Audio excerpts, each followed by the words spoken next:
तो दोस्तों आज की इस वीडियो में हम एक बहुत ही महत्वपूर्ण टॉपिक लेकर आया हूँ जिसे हम लोग ट्रांसलेशन कहते हैं, अनुवाद कहते हैं।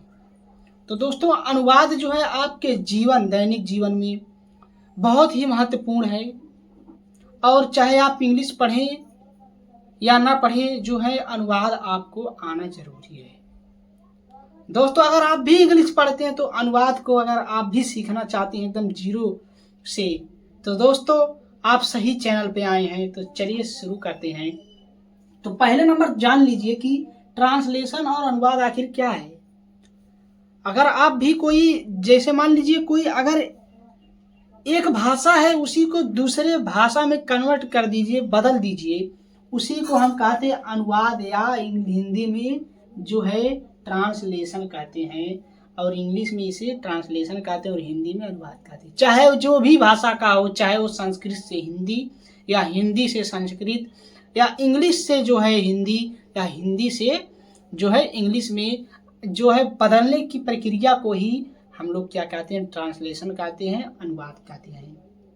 तो दोस्तों जिस प्रकार आपके गांव में, आपके देश में और आपके स्कूल में कुछ नियम कानून बनाए जाते हैं और उसी के अनुसार आपको चलना पड़ता है, और अगर आप भी उस नियम के अनुसार नहीं चलते हैं तो आपको सजा जरूर मिल जाती है। तो इसी प्रकार ट्रांसलेशन बनाते समय भी कुछ नियम और कानून का ध्यान में रखकर जो है ट्रांसलेशन बनाया जाता है। अगर आप भी उस नियम और कानून का पालन नहीं करेंगे तो आपका ट्रांसलेशन जो है गलत हो जाएगा और आपके एग्जाम में नंबर कट जाएंगे, आपको यही जो है सजा मिल जाएगी। तो दोस्तों देखिए, तो शुरू करते हैं। तो सबसे पहले आपको सब्जेक्ट को जानना जरूरी है, ऑब्जेक्ट को जानना जरूरी है और सेंटेंस को जानना जरूरी है। तो देखिए आखिर सब्जेक्ट क्या होता है। सब्जेक्ट क्या होता है? किसी भी वाक्य में, कोई भी वाक्य हो उसमें सब्जेक्ट का होना बहुत ही जरूरी है, जिससे जो है बातचीत की जाए या जिसके बारे में कुछ कहा जाए उसी को हम लोग सब्जेक्ट कहते हैं। जैसे दोस्तों यहाँ पर हम लोग एक उदाहरण लेते हैं, राम गोज टू होम। जो राम है वह घर जाता है। तो इसमें दोस्तों किसकी बात चल रही है? राम की। किसकी बात चल रही है? राम की। तो यहाँ पर जो राम हो जाता है, जो राम है वो कौन हो जाते हैं? सब्जेक्ट हो जाते हैं। और किसके बारे में बात की जा रही है अथवा किसको कहा जा रहा है या किसका वाक्य पर प्रभाव पड़ रहा है, किस चीज का वाक्य पर प्रभाव पड़ रहा है? तो घर का। तो राम जो है वह घर जाता है, तो इसमें वाक्य पर जो है घर का प्रभाव पड़ रहा है अधिक। तो यहाँ पर जो होम होगा वह हमारा क्या हो जाएगा? क्या हो जाएगा? ऑब्जेक्ट हो जाएगा। इसी प्रकार दोस्तों सेंटेंस क्या है?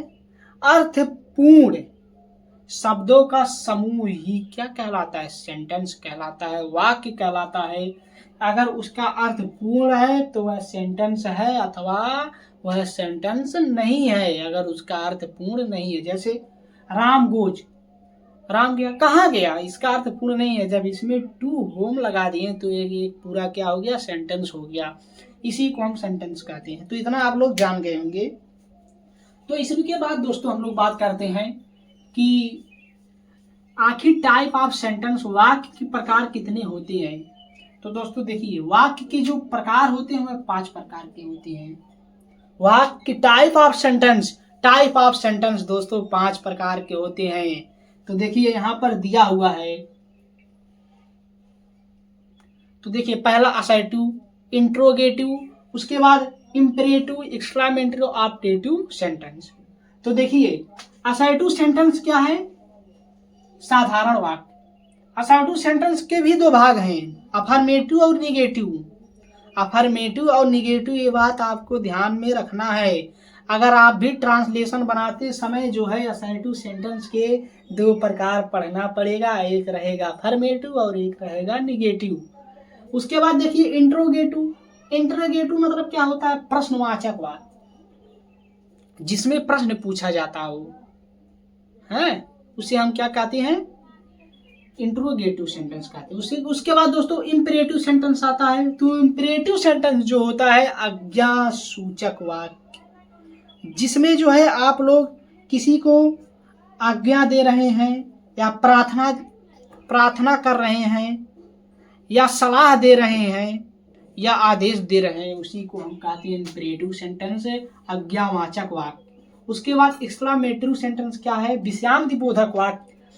जैसे आपके मन में अचानक कोई भाव उत्पन्न हो गया, जैसे वाह India win the match, Bharat जो है वह मैच जीत गया, तो यह क्या हो जाए? एक्सक्लामेटरी सेंटेंस, विषयादिबोधक वाक्य।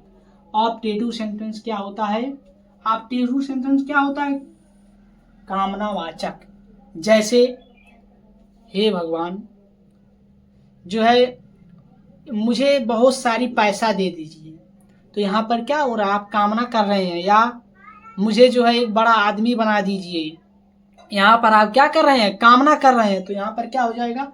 ऑप्टेटिव सेंटेंस, कामनावाचक वाक्य। तो दोस्तों यहाँ पर देखिए असर्टिव सेंटेंस मतलब साधारण वाक्य। तो उदाहरण अब देखते चलते हैं। तो साधारण वाक्य क्या है? जिसमें जो है इन वाक्य को हम साधारण वाक्य लिए जानते हैं। असर्टिव सेंटेंस किसे कहते हैं? इसे भी कहते हैं। में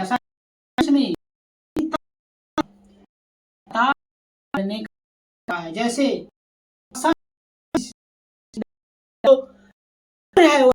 में उगता है या निकलता है, इसमें एक तत्व है में उगता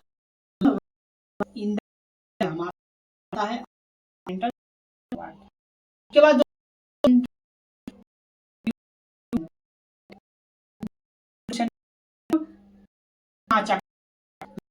प्रश्न में पूछा जाता है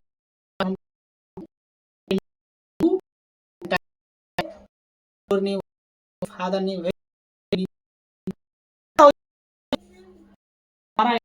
सेंटेंस हो जाएगा।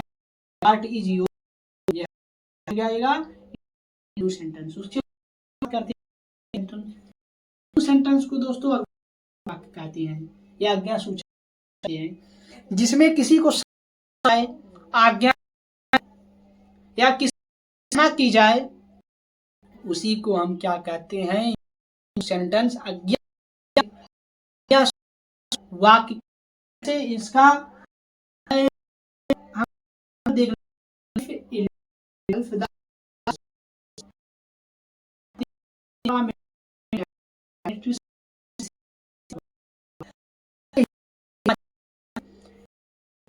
भी भाव विषयादिबोधक वाक्य। तो इसका है व्हाट एफुल पिक्चर। इसको देखिए यहाँ पर होता है, इसी को विषयादिबोधक चिन्ह, इसी चिन्ह से ऐसे विषयादिबोधक का चिन्ह होता है, इसी के चिन्ह से आप लोग दोस्तों ब्यूटीफुल पिक्चर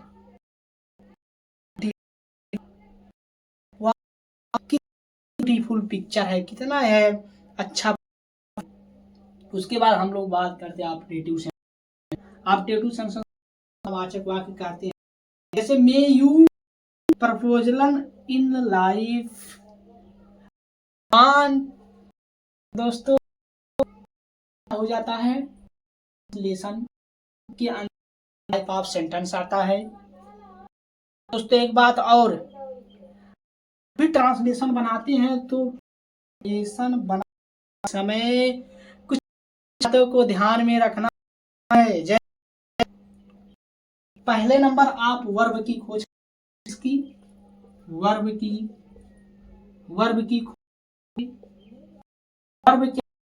कौन सी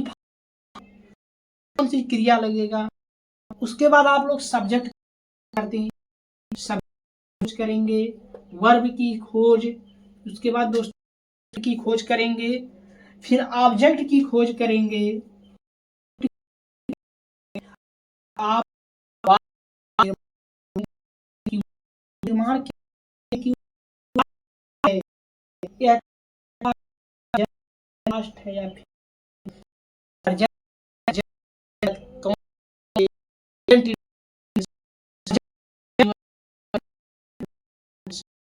इन सभी में से कौन है, इसी को कहेंगे। तो दोस्तों ऐसा है कि आप लोगों को जो टॉपिक ट्रांसलेशन की टॉपिक है समझ में आया, और सेंटेंस क्या है, कितने होते हैं, सेंटेंस के लोगों को समझ में आया। तो दोस्तों सभी को समझ को सब्सक्राइब और वीडियो को लाइक करिए।